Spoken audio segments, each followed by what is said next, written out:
Welcome to Telugu horror stories. మీకు horror stories ఇష్టమైతే మన ఛానల్ను సబ్స్క్రైబ్ చేసుకోండి. ప్రతిరోజు హర్రర్ లవర్స్ కోసం ఒక వీడియో రిలీజ్ అవుతుంది. ఈరోజు మనం ఈ వీడియోలో అమెరికన్ అర్బన్ లెజెండ్ గురించి తెలుసుకోబోతున్నాం. ఈ వీడియోలోకి వెళ్లే ముందు లాస్ట్ ఎపిసోడ్లో ఏం జరిగిందో తెలుసుకుందాం.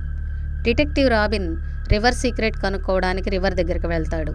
అక్కడ సర్టైన్ టైంలో చిన్నపిల్లల ఏడుపులు వినిపిస్తాయి. ఉన్నట్టుండి ఆ రివర్ అంతా కాంతివంతంగా లైట్తో నిండిపోతుంది. సడన్గా డిటెక్టివ్ రాబిన్ బోట్లోకి ఒక చిన్న పాప వచ్చి పడుతుంది. అప్పుడు రాబిన్ బోట్కి రంధ్రం పడుతుంది. ఆ బోట్లో నీళ్లు వచ్చి ఆ బోట్ సింక్ అవుతూ ఉంటుంది. అప్పుడు బోట్ సింక్ అవ్వగానే డిటెక్టివ్ రాబిన్ కూడా నీళ్లలోకి పడిపోతాడు. అప్పుడు అతను స్విమ్ చేద్దామని ప్రయత్నిస్తాడు.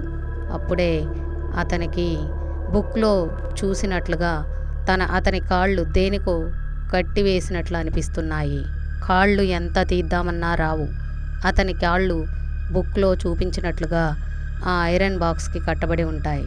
తను ఎంతో బలంగా ప్రయత్నించి తన కాళ్లకు కట్టి ఉన్న ఆ చైన్ను విడిపించుకునే ప్రయత్నం చేస్తూ ఉంటాడు. అతనికి ఆ ప్రయత్నంలో తన చుట్టూ ఎవరో చిన్నపిల్లల ఆకారాలు చుట్టుముట్టినట్లు అనిపిస్తాయి. ఆ ఆకారాలు చాలా ఎక్కువగా కాంతిని ప్రసరింపజేస్తాయి. అప్పుడు రాబిన్కి అర్థమవుతుంది ఆ లైట్ ఎక్కడి నుండి ప్రొడ్యూస్ అవుతుందో అని. అవి ఆ చిన్నపిల్లల ఆకారాలు బాగా ఎక్కువగా లైట్ ప్రొడ్యూస్ చేస్తూ ఉంటాయి. ఎంత ఎక్కువగా అంటే రాబిన్ ఆ కాంతి ప్రభావానికి కళ్ళు కూడా తెరవకుండా ఎలానో రాబిన్ అక్కడ నుండి తప్పించుకొని వేగంగా స్విమ్ చేస్తూ ఉంటాడు. ఆ ఆకారాలన్నీ చుట్టుముట్టినట్లు అనిపిస్తాయి. అప్పుడే తన వెనక ఎవరో బలంగా కొట్టినట్లు అనిపిస్తుంది. అతను స్పృహ కోల్పోతాడు. 5-6 గంటల తర్వాత అతను మెల్లగా స్పృహలోకి వస్తాడు. అతను కళ్ళు తెరిచి చూసేసరికి ఆ నది ఒడ్డు పైన పడి ఉంటాడు. అతను ఆ నదికి అంతా చుట్టుప్రక్కల చూస్తూ ఉంటాడు. తనకు ఎవరూ కనిపించరు. అప్పుడు తను ఇలా అనుకుంటాడు, నన్ను ఎవరు ఈ నదిలో నుండి బయటపడేశారు? అసలు నేను బ్రతికి ఉన్నానా అని ఆలోచిస్తాడు. తను పూర్తిగా స్పృహలోకి వచ్చేసరికి తన ఎడమ చేయి చాలా నొప్పిగా అనిపిస్తుంది. తన చేతిని పైకి లేపి చూసుకుంటాడు. ఒక్కసారిగా షాక్ అవుతాడు. ఎందుకనగా తన ఎడమ చేతిపై తన పుస్తకంలో చూసిన అలాగే ఆ ఐరన్ బాక్స్ మీద ఉన్న ఐ సింబల్, అదే ఐ సింబల్ తన ఎడమ చేతి మీద కూడా ఉంటుంది. ఎవరో తన చేతి మీద ఆ సింబల్ని షార్ప్ ఆబ్జెక్టుతో గీసినట్లు అనిపిస్తుంది. ఇంకా చిన్నగా తన చేతి నుండి బ్లీడ్ అవ్వడం కూడా కనిపిస్తుంది. అలాగే తనకు కుడివైపున తను చదివే ఆ పుస్తకం పడి ఉంటుంది. తను ఆ పుస్తకాన్ని ఓపెన్ చేసి తను చదివిన తరువాత పేజీని త్రిప్పి చదువుతూ ఉంటాడు. అందులో ఇలా రాసి ఉంటుంది, నా ప్లాన్ సక్సెస్ఫుల్గా పూర్తయింది. ఈ ఊరిలో ఉన్న సంపద అంతా నా సొంతం అయింది అని రాసి ఉంటుంది. డిటెక్టివ్ రాబిన్కి ఏమీ అర్థం కాదు. ఈ ఊర్లో ఉన్న సంపద అంతా ఎలా సొంతం అవుతుంది? అసలు ఈ బుక్ రాసింది లైబ్రరీయన్ వాళ్ళ తాతయ్య కదా. ఆ లైబ్రరీయన్ను అడిగి నిజం తెలుసుకుంటాను అని లైబ్రరీయన్ దగ్గరికి బయలుదేరతాడు. ఇక డిటెక్టివ్ రాబిన్ లైబ్రరీ దగ్గరకు వెళతాడు. లైబ్రరీయన్ డిటెక్టివ్ని చూసి చాలా ఆశ్చర్యపోతాడు. డిటెక్టివ్ రాబిన్ని ఇలా అడుగుతాడు, రాబిన్, మీకు ఏమీ కాలేదా? మీరు బాగానే ఉన్నారా అని అడుగుతాడు. అప్పుడు రాబిన్కి కోపం వస్తుంది. అంటే నాకు ఏమైనా కావాలి అనుకున్నావా?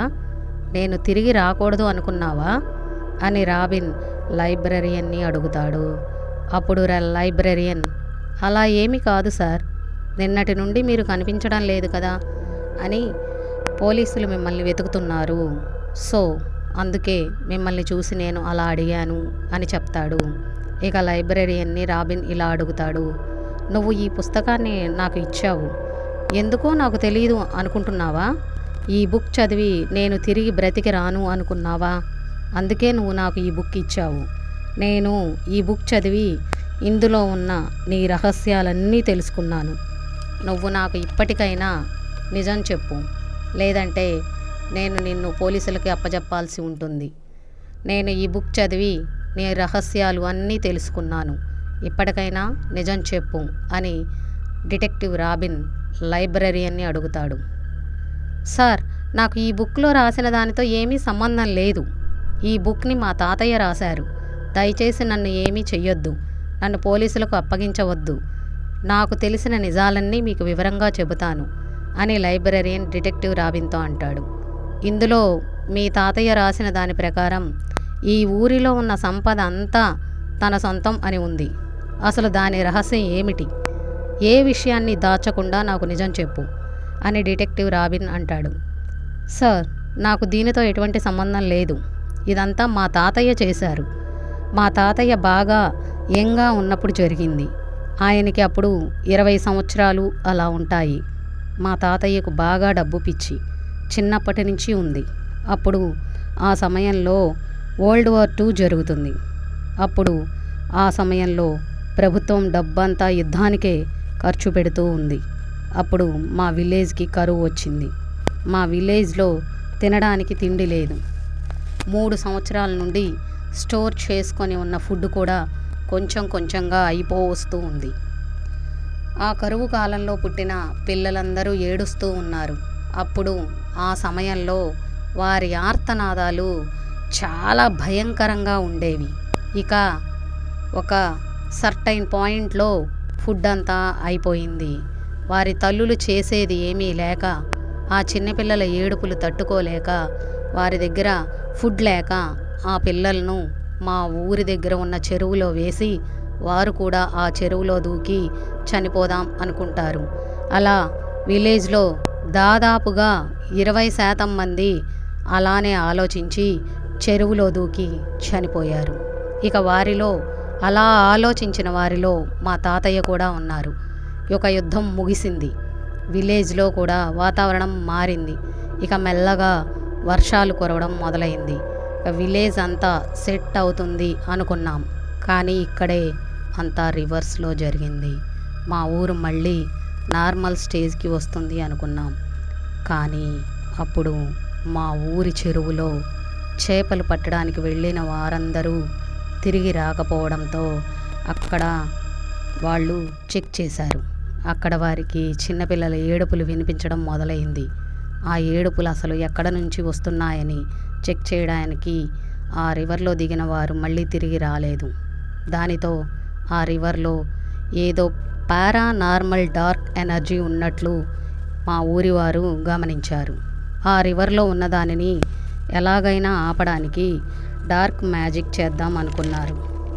అలా డార్క్ మ్యాజిక్ చేయడానికి వచ్చిన వారు ఇటువంటి ఇన్సిడెంట్స్ జరగడం ఆగాలి అంటే ఈ విలేజ్లో మదర్స్ తమకి అన్నిటికంటే విలువైన తమ బిడ్డలను ఎలా అయితే ఈ చెరువులో వేశారో, అలాగే ఈ విలేజ్లో ఉన్న వాళ్ళందరూ తమకు బాగా విలువైన వాటిని ఐ సింబల్ ఉన్న బాక్స్లో వేసి దానిని చెరువులో వేయాలి అన్నారు. అప్పుడే మా తాతయ్యకు ఒక ఆలోచన వచ్చింది. అప్పుడే మా తాతయ్య చాలా తెలివిగా ఆలోచించి డార్క్ మ్యాజిక్ చేయడానికి వచ్చిన వారితో, ఈ విలేజ్లో ప్రతి ఒక్కరూ వారికి విలువైన దానిని చెరువులో వేయడం కష్టం. అందుకే ప్రతి ఒక్కరి విలువైన వస్తువు ధర ఎంతో అలా ప్రతి వారు వారి విలువైన వస్తువు ధరకు అందరం కలిపి ఒక విలువైన వజ్రాన్ని కొనుగోలు చేస్తాం. అది ఐ సింబల్తో ఉన్న ఆ బాక్సులో ఉంచి దానిని చెరువులో వేస్తాం అని చెబుతాడు. అలా చేస్తే ఈ డార్క్ మ్యాజిక్ పనిచేస్తుందా అని ఆ డార్క్ మ్యాజిక్ చేసేవాళ్ళని అడుగుతాడు. పనిచేస్తుంది అని డార్క్ మ్యాజిక్ చేసేవారు చెబుతారు.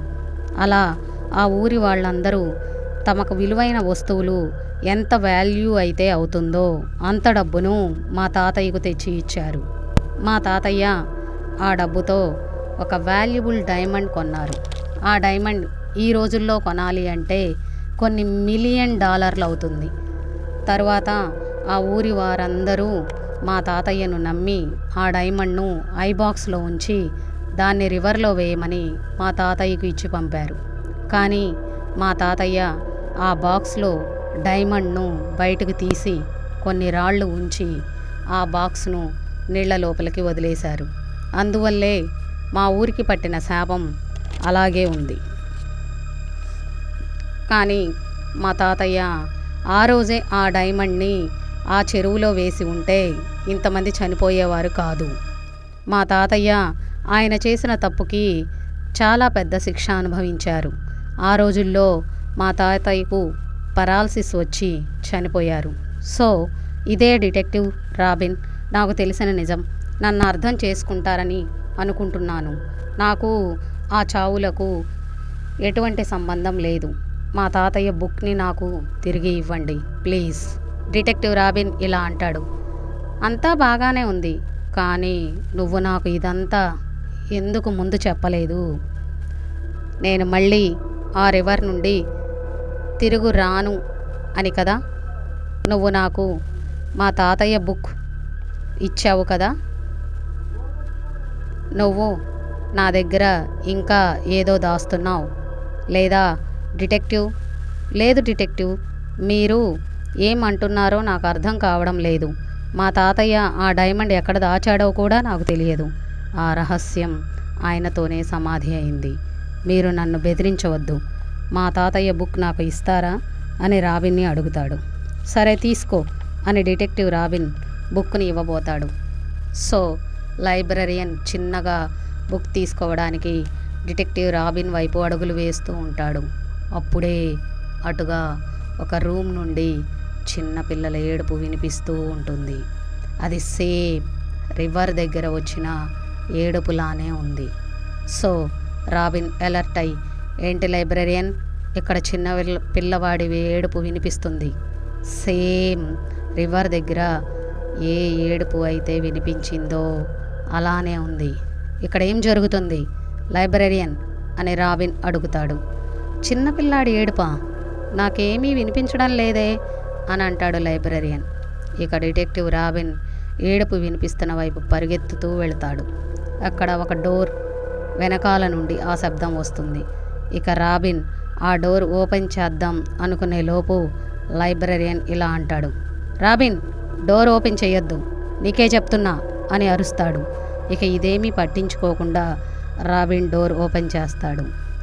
కానీ అక్కడ ఉన్నదాన్ని చూసి రాబిన్ ఒక్కసారిగా షాక్ అవుతాడు.